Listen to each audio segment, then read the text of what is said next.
துணை today episode வீடியோக்குள்ளே போகிறது முன்னாடி எங்கள் சேனலை சப்ஸ்கிரைப் பண்ணாதவங்க சப்ஸ்கிரைப் பண்ணிங்க, பக்கத்தில் இருக்கிற பெல் பட்டனை கிளிக் பண்ணிங்க. அப்போ தான் நான் போகிற வீடியோ உங்களுக்கு உடனே வரும். வாங்க வீடியோக்குள்ளே போகலாம். சேரன் வந்து நிலா கிட்ட வர்றாரு. நிலா அப்படின்ட்டு அதுக்கப்புறம் ஒன்றும் இல்லைப்பா அப்படின்னு சொல்லிட்டு போயிடுறாரு. திரும்பி வராரு. நிலா அப்படின்னு சொல்லுங்கண்ணே அப்படின்னு. சரிப்பா ஒன்றும் இல்லைப்பா அப்படின்றாரு. அண்ணே நீங்கள் ஏதோ சொல்ல வரீங்க என்கிட்ட, ஆனால் தயங்குறீங்க.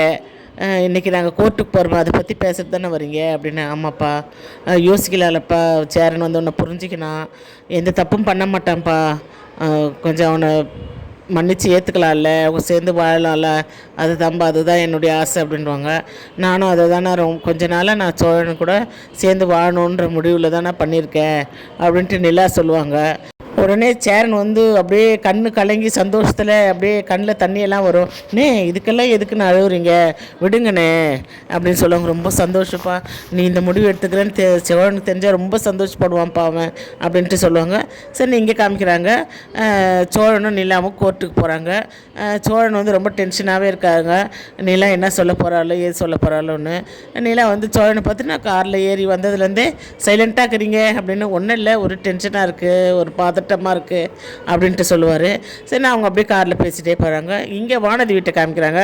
வானதி வீட்டில் வந்து உட்காந்து எல்லாம் பேசிகிட்டே இருக்கும்போது அவங்க அம்மாவுக்கு ஃபோன் வருது. என்னென்னு பார்த்தீங்கன்னா அவங்க அண்ணன் வந்து ஃபோன் பண்ணுறாரு. இந்த மாதிரி வானதிக்கு நான் ஒரு சம்மந்தம் சொல்லியிருந்தேன் இல்லையா, என்னுடைய மச்சான் அவங்க பையனுக்கு செந்திலுக்கு, அது வந்து அவங்க வந்து இன்றைக்கி வந்து பொண்ணு பார்க்க வராங்களாம் சாயங்காலம் அப்படின்னு சொல்லுவார். திடீர்னு அப்படி சொன்னோடனே சரி இருங்க ஒரு நிமிஷம் நான் அவரை கேட்டு சொல்கிறேன்னு வானதி அவங்க அம்மா வந்து அவங்க அப்பாவை கேட்பாங்க. வர சொல்லு, முடிவாயிடுச்சுல, வர சொல்லு, பார்த்துக்கலாம் அப்படின்னு சொல்லுவாங்க. சரின்ட்டு வானதியை கூப்பிட்டு ஒரு வார்த்தை கேளுங்க அப்படின்னு சொல்லுவாங்க. சரின்னு வானதியை கூப்பிடுவாங்க. அவங்க அம்மா வானதியை கூப்பிட்டோன்னே வானதி அப்படியே ஒருன்னு உட்காந்து இருக்கும். அதுக்கப்புறம் அவங்க அம்மா 2-3 குரலை கூப்பிடுவாங்க. அப்போ கூட வராது, அதுக்கப்புறமா தான் வருவாங்க. ஏண்டி எவ்வளோ நேரமாக நான் நாய் மாதிரி கத்தின்னு இருக்கேன், உனக்கு காது கேட்கல, பக்கத்தில் இது எவ்வளோன்னு பெரிய மாளிகை, இது பக்கத்தில் இருக்கிற ரூமில் உனக்கு கேட்கலையா அப்படின்வாங்க. என்ன சொல்லு, இப்போ என்ன சொல்லு அப்படின்வாங்க வானதி. இது மாதிரி இன்றைக்கி சாயங்காலம் உன்னை பொண்ணு பார்க்க வராங்களாம், அதான் எங்கள் அண்ணன் சொல்லியிருந்தார்ல செந்தில் ஒன்று, என்ன இன்றைக்கே வா அப்படின்னு. ஆமாம் நீ தான் சொன்னல இன்னும் 1 மாதத்துலேயே கல்யாணம் பண்ணி வை. ஊன்னு கத்துனேன், என்ன இன்றைக்கே வான்னு கேட்குற அப்படின்னு சொல்லுவாங்க. என்ன சொல்கிற அப்படின்னா சரி வர சொல்லு அப்படின்னு சொல்லிட்டு உள்ளே போயிட்டு அப்படியே ஒரு மாதிரி சோகமாகவே இருப்பாங்க. என்னடா இது இன்றைக்கே வராங்க, பொண்ணு பார்க்க வராங்க அப்படின்ட்டு வானதிக்கு வந்து ஒரு மாதிரி நெருடலாக இருக்குது. அதாவது பாண்டியை விடவும் முடியல, விட்டு கொடுக்கவும் முடியல, வேறு கல்யாணம் பண்ணிக்கவும் முடியல. அது 2 கட்ட நிலையில் இருக்காங்க. இந்த மாதிரியெல்லாம் இருந்தால் எப்படிங்க சொல்லுங்கள் பார்க்கலாம். ஒரு பிடிப்பு இருக்கணுங்க. ஒரு சின்ன விஷயத்துக்காக போய் இன்னொரு கல்யாணம் பண்ணிக்கிறேன்றது, இது வாழ்க்கையிலெல்லாம் எப்படி சேர்ந்து வாழும், ஒன்றா இருக்கும், ஒரு உண்மையான அன்புன்றது என்னான்ட்டு நம்மளுக்கு தெரியலைங்க. இங்கே பார்த்திங்கன்னா கோர்ட்டு வாசலுக்கு வந்துடுவாங்க. கோர்ட்டு வாசலில் வந்து இறங்கினோடனே எங்கே அந்த வக்கீல் இங்கே தான் இருப்பேன்னாங்க, டைம் ஆச்சு அவங்கள ஆளை காணோம் அப்படின்னு சொன்னோன்னே அவங்க பார்த்திங்கன்னா ஃபோன் பண்ணி பார்ப்பாங்க நிலா.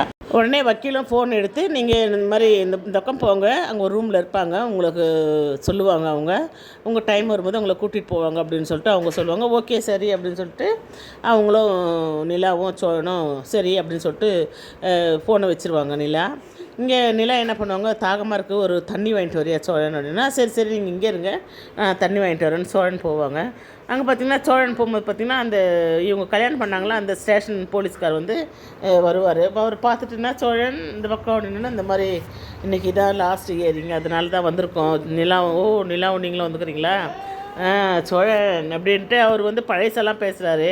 இதை வந்து நிலா வந்து ஒட்டு கேட்டுருவாங்க. ஒட்டு கேட்டு அதாவது கல்யாணம் வந்து நாங்கள் லவ்வர்ஸு, நானும் நிலாவும் லவ் பண்ணுறோம், அவங்க வீட்டுக்கு தெரிஞ்சுட்டு எங்களை வந்து இது மாதிரி மிரட்டிட்டு வராங்க, நீங்கள் தான் இது எதுனா முடிவு பண்ணணும் அப்படின்ட்டு போலீஸ்கிட்ட வந்து பொய்யா சொல்லி ஏமாற்றி கல்யாணம் பண்ணிக்கிறார் இல்லையா, அந்த விஷயத்த 2 பேரும் பேசுவாங்க. இதை வந்து அவங்க கேட்டு நிலாவுக்கு வந்து ஷாக் ஆகிடும். சரின்னு சொல்லிட்டு அங்கே வந்து என்ன பண்ணுறாங்க, ஒரு மாதிரி மூட் அவுட் ஆகிட்டு, ஏன்னா இப்போ கோர்ட்டில் போய் எனக்கு டைவர்ஸ் வேண்டாம் அப்படின்ட்டு சொல்கிற முடிவில் தான் நிலா இருக்காங்க. இந்த விஷயத்தை கேட்டு ஷாக் ஆகுறாங்க. எதுக்கு ஷாக் ஆகணும், ஏற்கனவே நடந்தான், ஏன்னா எல்லா ஃப்ராடும் பண்ணி தான் உன்னை கல்யாணம் பண்ணியிருக்காங்க தெரியும். இது தெரிஞ்சு இன்னும் ஷாக் ஆகிறதுக்கு என்ன இருக்குதுன்னு எனக்கு ஒன்றுமே புரியலைங்க. கதையை வந்து ரொம்ப இழுத்துட்டு தான் போகிறாங்க, எனக்கு புரியல. லாஸ்ட்டில் நீ சேரங்கிட்ட தான் வந்து நிற்கணும், சேரனும் உன்னை ஏற்றுக்க தான் போகிறாரு. இது வந்து சும்மாவே கதையை வந்து தேவையில்லாமல் நகர்த்திட்டு போகிறாங்க. அப்புறம் கோர்ட்டில் அங்கே வந்து என்ன பண்ணுறாங்க, அவங்களது இருக்குதுன்னு சொல்லிட்டு கூப்பிட்றாங்க. நிலா, சோழன் சொல்லிட்டு கூப்பிட்றாங்க. அவங்க டைம் வந்தோடனே உள்ளே போகிறாங்க. நிலா வந்து எனக்கு சோழன் கூட வாழ பிடிக்கல, எனக்கு டைவர்ஸ் வேணும்னு தாங்க கேட்க போகிறாங்க. அதுதான் நடக்க போகுது. நாமளும் அதை தான் பார்க்க போகிறோம். திரும்பி திரும்பி இந்த நாடகத்தை நம்ம ஏதோ ஒன்று, இந்த நாடகம் தான் கொஞ்சம் நல்லா போகுது விறுவிறுப்பாக அப்படின்னு நினச்சோம். சரி, இதோட இவங்களுக்கு முடிவு வந்துடும், இவங்க சேர்ந்து வாழ்வாங்க அப்படின்ட்டு நாமெல்லாம் நினச்சின்னு பார்க்குறோம். ஆனால் இப்படி ஒரு ட்விஸ்ட் வந்துடுச்சு. இதுக்கப்புறம் நிலா வீட்டை விட்டு போயிடுவாங்க. அதுக்கப்புறமா சோழன் போய் கூடுவார். அவ்வளோதான், இப்படி தான் நடக்குங்க.